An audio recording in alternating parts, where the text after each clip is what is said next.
प्रणाम दोस्तों। आज कुछ नई हटके प्रेम कहानी। पेंच फंस गया प्रेम में। कोचिंग क्लास में अवस्थी का पहला दिन था। पढ़ने का नहीं जी, पढ़ाने का। उससे कहा गया था कि वह जीन्स टी शर्ट में न आए। पूरी बाह की शर्ट में वह अजीब महसूस कर रहा था। क्लास में अंदर जाने से पहले उसने लंबी सांस ली। पहली नौकरी, वो भी पढ़ाने की। प्रभु, लाज रख लेना। क्लास के अंदर शोर सा मचा था। सिविल सर्विस की कोचिंग क्लास में 80% लड़के, बाकी लड़कियां। अवस्थी ने अपना बैग संभाला और क्लास के अंदर चला गया। अगर वह बोर्ड के सामने न खड़ा होकर क्लास में बैठ जाता तब भी कोई यह जान नहीं पाता कि वह मास्टर है। 2 साल पहले उसने इंजीनियरिंग का कोर्स किया था। एक नौकरी मिली थी ज़रूर मुंबई में, पर अम्मा ने भेजने से मना कर दिया। इसके बाद खूब रगड़ाई हुई। एक दुकान में काम किया, यूरेका फोब्स के फिल्टर बेचे, ट्यूशन पढ़ाई। अम्मा कहती थी कि वो जो भी करे यही करे, घर से दूर ना जाए। माई सेल्फ अरुण अवस्थी, आपका नया टीचर। अवस्थी ने कोशिश की रौबदार आवाज़ में बोलने की, पर उसे पता था कि वह ऐसा नहीं कर पाएगा। उसकी आवाज़ में रौब वाली बात है ही नहीं। पर कुछ तो असर हुआ सब पर। क्लास में धीरे धीरे आवाज़ें कम होती चली गई। अवस्थी ने आंखों आंखों में तौला। सामने की कुर्सियों पर बैठे लड़के कुछ गंभीर से लग रहे थे। पीछे एक ही बेंच पर बैठने वालों की संख्या ज़्यादा थी। कोने की बेंच पर 5 लड़कियां सट कर बैठी थी। अचानक उसकी नज़र सामने लड़कों के साथ बैठी एक लड़की पर पड़ी। लड़की उसकी तरफ देख तक नहीं रही थी। आंखें किताब पर, हाथों में पेन, खुले कंधे तक घुंघराले बाल। अवस्थी ने धीरे से बोलना शुरू किया। ब्लैक बोर्ड पर कुछ एक सवाल हल भी किए। इस पूरे दौरान उसने पाया कि उस लड़की ने आंख उठाकर उसकी तरफ एक बार तक नहीं देखा। क्लास खत्म होते ही लड़कों ने उसे घेर लिया। ढेर सारे सवाल थे सबके पास, लेकिन अवस्थी की आंखें उस लड़की का पीछा कर रही थी, जो अपनी पीठ पर बैग लटकाए फौरन दरवाजे से बाहर निकल गई। 2 दिन में पता चल गया। लड़की थी निहारिका सिन्हा, माँ समाज सेवी, पिता सरकारी नौकरी में। नेहा कुछ अलग है अपनी उम्र की लड़कियों से। पटना विमेंस कॉलेज में ग्रेजुएशन करने के बाद वह सिविल सर्विसेज की तैयारी कर रही थी। खाली समय में पेंटिंग करती, माँ के साथ झुग्गी झोपड़ी के बच्चों को पढ़ाने का काम करती। नेहा की अपने साथ कोचिंग में पढ़ने वाली लड़कियों से बिल्कुल नहीं पटती, क्योंकि वह हर समय उनकी तरह गॉसिप में उलझी नहीं रह सकती थी। वैसे तो क्लास के लड़कों से भी वह दूर रहती, पर 1-2 है जिनसे वह नोट्स एक्सचेंज कर लेती। निहारिका को इन दिनों क्लास में बड़ी दिक्कत होने लगी है। ये जो नए सर है, वह हर वक्त उनकी तरफ देखकर बात करते हैं, जैसे पूरी क्लास को नहीं सिर्फ उसे पढ़ा रहे हो। पूरे 1.5 घंटे नेहा सिर झुका कर रखती है। गलती से सिर उठाया तो नजरें वहीं। बाबा रे बाबा, किससे शिकायत करने जाए। 3 दिन वह कोचिंग क्लास ही नहीं गई। कनाडा से बुआ जो आई थी, चौथे दिन खुद को ठेल कर क्लास तक ले आई। हालांकि उसे पता था कि घर में सब फिल्म देखने और बाहर खाने का प्रोग्राम बना रहे हैं। क्लास में किसी ने उसे टोका भी नहीं कि 3 दिन वह कहाँ चली गई थी। हमेशा की तरह अवस्थी ने क्लास में एंट्री लेते ही उसकी तरफ देखा। आंखों में कुछ अजीब से भाव आए, जैसे कह रहे हो, कहाँ थी इतने दिन? मैं परेशान था, डर गया था, तुम्हें कुछ हो तो नहीं गया ना? नेहा ने बेपरवाही से नजरें नीचे कर ली। क्लास के बाद बाहर निकलकर वह अपनी स्कूटी के पास जाकर खड़ी हुई। सामने से अवस्थी सर आ गए। उन्होंने जल्दी से कहा, मिस निहारिका, आप कुछ दिनों तक क्लास में नहीं आई, सब ठीक तो है ना? निहारिका ने आंख उठाकर सर की तरफ देखा। वह जवाब देना चाहती थी कि इससे आपको क्या मतलब, पर उसने धीरे से अपने को यह कहते पाया, सर, फैमिली फंक्शन था। वो 2 मिनट जैसे जाने की इजाज़त लेकर खड़ी रही। अवस्थी ने सिर हिलाया। नेहा अपनी स्कूटी स्टार्ट करके चली गई। बात सिर्फ इतनी सी थी। नेहा चाहे तो इसे बढ़ने देती, प्रेम कहानी बना देती, पर उसका ऐसा कोई इरादा नहीं था। घर आकर देर तक सोचती रही कि अवस्थी सर की आवाज़ कांप रही थी या उसे ऐसा लग रहा था। उसे उनका इस तरह से पूछना बुरा क्यों नहीं लगा, पर यह बात भी तय थी कि उसकी मंजिल कहीं और थी। अगले दिन पूरे परिवार का बोध गया जाने का कार्यक्रम बना। नेहा अपनी बुआ की मुंह लगी तो थी। रास्ते में बुआ ने उसे कनाडा आने के लिए मना लिया। सुन रही चेली, कितने सालों से तुझसे कह रही हूँ, चल मेरे साथ टोरंटो, इतना बड़ा बिजनेस है, मिलकर संभालेंगे। फिर वे उसे बिजनेस के बारे में बताने लगी। टोरंटो में बुआ के घर नेहा कई बार जा चुकी थी। आलीशान कोठी, घर के अंदर स्विमिंग पूल, साफ सुथरा खूबसूरत शहर। वैसे तो बुआ पहले भी कई बार उसके सामने आकर्षक चुग्गा डाल चुकी थी, पर इस बार उसने फौरन हाँ कह दिया। बोध गया से लौटते ही उसने अपना बोरिया बिस्तरा बांध लिया। कनाडा जाने की सुध में वह भूल गई कि कोचिंग क्लास में बताकर जाना है। 10 दिन बाद वह कनाडा में थी। बुआ के घर में लॉन में बैठकर गर्म चाय की चुस्कियाँ ले रही थी। बुआ ने नाश्ते में सैंडविच बनाया था, बस खाकर दोनों ऑफिस के लिए निकल गई। ऑफिस में काम के बाद नेहा लैपटॉप खोलकर फेसबुक देखने लगी। फ्रेंड रिक्वेस्ट में कई दिनों से एक नाम सबसे ऊपर आ रहा था, अरुण अवस्थी। याद आया, ये तो उसके कोचिंग क्लास के सर थे। उसने दोस्ती स्वीकार कर ली। कनाडा में इस समय दिन के 2 बज रहे थे, यानी हिंदुस्तान में रात के 1 बज रहे होंगे। अचानक स्क्रीन पर पॉपअप आया। अवस्थी ने पहले दोस्ती के लिए उसे थैंक यू कहा और फिर सवालों की झड़ी लगा दी। कहाँ चली गई थी? क्लास आधे में छोड़कर? कब वापस आओगी? अगला सवाल पढ़कर नेहा ठिठक गई। क्या तुम्हें मेरी याद नहीं आती? याद? क्या याद आने जैसा कोई रिश्ता था? नेहा ने बहुत संक्षिप्त सा जवाब दिया, सर, मैं कनाडा में हूँ, यहाँ बुआ के साथ काम कर रही हूँ। अभी वापस आने का तो कोई इरादा नहीं है। सॉरी, मैं आपको सूचित नहीं कर पाई। उसने लैपटॉप बंद कर दिया। अब मोबाइल पर मैसेंजर में संदेश आने लगे। निहारिका, मैं तुमसे पहले ही कह देना चाहता था, तुमने मौका ही नहीं दिया। मैं तुमसे प्यार करने लगा हूँ। तुम चौंको मत, तुम मेरा पहला प्यार हो। मैं अपनी जिंदगी तुम्हारे बिना बिताने की सोच ही नहीं सकता। नेहा का चेहरा लाल हो गया। कोई बंदा ऐसे कैसे उसे आई लव यू कह सकता है? उसने तो अपनी तरफ से कभी ऐसा कोई संकेत नहीं दिया।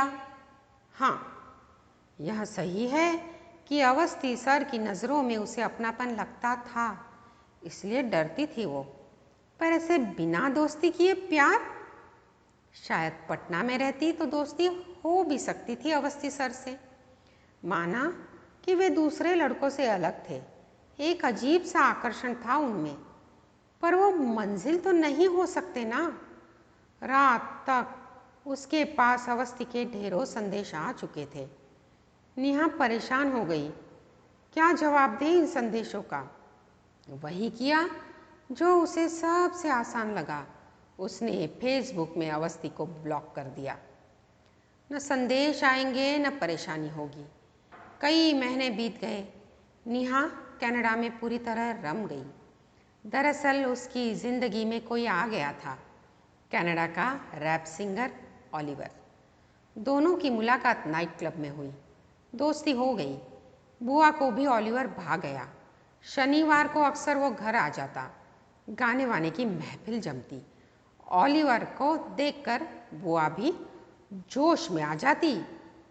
ओलिवर अच्छा दोस्त था, उसे खूब हंसाता। नेहा ने पाया कि वह उसे दोस्ती से भी आगे देखने लगी है। उसके दिल के तार बजने लगे ओलिवर के गानों के साथ। ओलिवर ने भी खुद को बहने दिया। दोनों खुश रहते थे एक दूसरे के साथ। तय था कि नेहा ओलिवर से शादी करेगी, पर पटना में पापा मम्मी से रजामंदी कौन ले? बुआ ने कहा कि वह भैया से बात करेगी। वैसे भी नेहा को कनाडा आए 1.5 साल हो चुका था। बुआ ने कहा कि वह सब इंडिया चलते हैं, वहीं बात कर लेंगे। नेहा को अजीब सा डर लग रहा था। उसे पता था कि पापा ओलिवर से उसकी शादी के लिए कभी हाँ नहीं कहेंगे। वे लोग रात की फ्लाइट से दिल्ली पहुँचे। तय हुआ कि एयरपोर्ट के पास किसी होटल में रात बिताएंगे और सुबह पटना के लिए निकलेंगे। बुआ और नेहा एक कमरे में, ऑलिवर दूसरे कमरे में। सुबह नेहा और बुआ ऑलिवर के कमरे का दरवाज़ा खटखटाते रहे। वह न उठा। मैनेजर को बुलाकर कमरा खुलवाया, पर वह तो कमरे में था ही नहीं, ना ही कोई नोट छोड़ रखा था उसने। सीसीटीवी फुटेज में वह रात के 2 बजे कमरे से निकलकर होटल के बाहर जाता दिखा।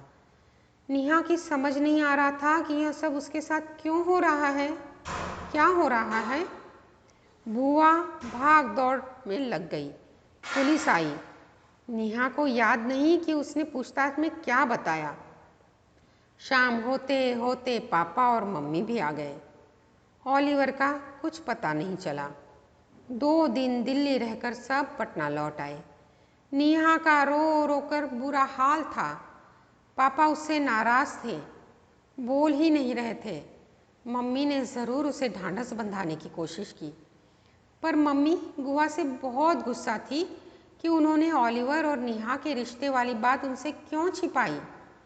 नेहा की हंसती खेलती जिंदगी में अचानक फुल स्टॉप लग गया। पटना में अपने कमरे से वह बहुत कम बाहर निकलती। उसे बुखार रहने लगा। चेहरे से रौनक कब की गायब हो चुकी थी। कुछ दिन उसके साथ रहकर बुआ कनाडा लौट गई। माँ उसे समझाती, जो हो गया उसे जाने दे, तुमने तो कुछ नहीं किया ना गलत, फिर इतना दिल पर क्यों ले रही हो। नेहा की आवाज़ बहुत धीमी थी, जैसे किसी खोह से आ रही हो। मम्मा मम्मा मम्मा, इस तरह ऑलिवर कैसे गायब हो सकता है। पता नहीं माँ, उसके साथ क्या हुआ होगा, किस हाल में होगा ऑलिवर। फिर एक दिन नेहा के मोबाइल पर एक फ़ोन आया। नेहा ने नहीं, मम्मी ने उठाया और चीख पड़ी, नेहा, ओ नेहा, ऑलिवर का फ़ोन आया है। नेहा को यकीन नहीं हुआ। लड़खड़ाते कदमों से उठी। ऑलिवर ही था, पर उसकी आवाज़ और ढंग कुछ बदला हुआ था। उस रात अपने गायब होने की कुछ अजीब दलील दे रहा था। मैं डर गया था शादी को लेकर। तुम मेरी बहुत अच्छी दोस्त हो निहारिका। जब हमने शादी की बात की तो मैं तैयार तो हो गया, पर तब भी कंफर्टेबल नहीं था। इंडिया पहुंचने के बाद से मैं बहुत नर्वस महसूस करने लगा। मैं कमिटमेंट के लिए तैयार नहीं था। मैं मुंबई में अपने फ्रेंड के पास चला गया। मेरा वीज़ा आज ख़त्म हो रहा है। मैं कनाडा लौट रहा हूँ। तुम कैसी हो? I am sorry. हम जीवन साथी न सही, दोस्त तो रह ही सकते हैं ना। तुम कनाडा कब आ रही हो नेहा? नेहा ने अपने आप को कहते सुना, कभी नहीं, मैं कभी नहीं आऊँगी। अगले दिन तक नेहा कुछ संभल गई। बोरिंग रोड पे ज्योतिष योगा सेंटर घर से बहुत दूर नहीं था। पहले भी वह योगा सीखने वहाँ जाया करती थी। सालों बाद वहाँ जाकर अच्छा लगा। 2-3 घंटे आसन करती रही। स्कूटी से लौटते समय उसे अपना कोचिंग सेंटर नज़र आ गया। कितनी तो बातें याद आ गई। उसके बैच के छात्र तो निकलकर कहाँ से कहाँ पहुँच गए होंगे, कुछ तो कलेक्टर भी बन गए होंगे। नेहा घर लौटी तो पूरी तरह चार्ज थी। रात को सबके साथ खाने पर बैठी और कुछ तेज आवाज़ में पूछ लिया, क्या मैं फिर से सिविल सर्विस की तैयारी करूं?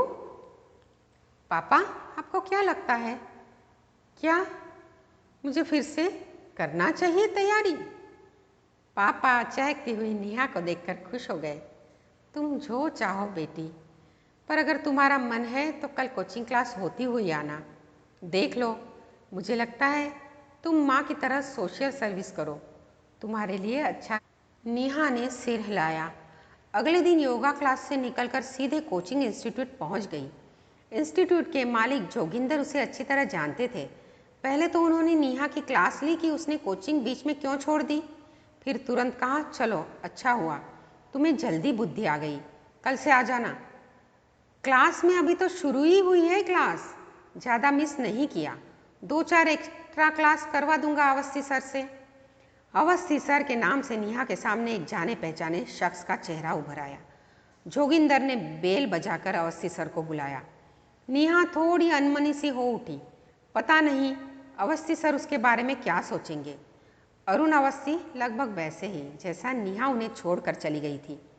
दाढ़ी थोड़ी बढ़ गई थी, गंभीर चेहरा, आंखों में चश्मा लग गया। अवस्थी की नज़र नेहा पर नहीं पड़ी। जब जोगिंदर ने उनसे परिचय करवाया तो अवस्थी की निगाह में अजीब से भाव आए। ये वही नेहा है? क्या हो गया है इसे? बीमार थी क्या? नेहा ने धीरे से कहा, हेलो, और गौर से अवस्थी की आंखों में कुछ पढ़ने की कोशिश की। अवस्थी कह रहा था, जी सर, ब्राइट स्टूडेंट थी, पता नहीं क्यों बीच में छोड़कर चली गई। कोई बात नहीं सर, एक्स्ट्रा क्लास ले लूँ। दोनों जोगिंदर के कमरे से एक साथ बाहर निकले। दोनों एक दूसरे के सामने ठिठके से खड़े रहे। अवस्थी बहुत कुछ पूछना और जानना चाहता था, बहुत कुछ बताना भी चाहता था। यहाँ तो उसे अंदेशा हो गया था कि नेहा को उसका फेसबुक पर प्रपोज करना अच्छा नहीं लगा। वह तो माफ़ी मांगना चाहता था अपनी बेवकूफ़ी पर नेहा ने उसे मौका ही नहीं दिया। अवस्थी को क्लास लेने जाना था। उसने आंखों आंखों में नेहा से पूछा, जाऊं? अवस्थी सर की आंखें नम थी। नेहा का दिल कुछ जोर से धड़कने लगा। उसने कितना गलत किया उसके साथ। उसने सिर हिलाया और बस इतना भर कह पाई, सॉरी सर, मैंने आपके साथ, आप मुझे माफ़ कर देंगे ना? अवस्थी के होठों पर हल्की सी मुस्कुराहट आई और वह आगे बढ़ गया। नेहा अवस्थी का चेहरा देख नहीं पाई। अरसे बाद अवस्थी के चेहरे पर रौनक लौटी थी और आंखों में चमक। उसे यकीन जो था कि एक न एक दिन नेहा ज़रूर लौटेगी उसके पास। उसका प्यार सच्चा था और वह इंतज़ार में था अपने सच्चे प्यार के लिए। नेहा धीरे से स्कूटी की तरफ बढ़ गई। उसे बहुत दिनों बाद कुछ अच्छा सा लग रहा था। उसने स्कूटी को घर के बजाय ब्यूटी पार्लर की तरफ मोड़ दिया।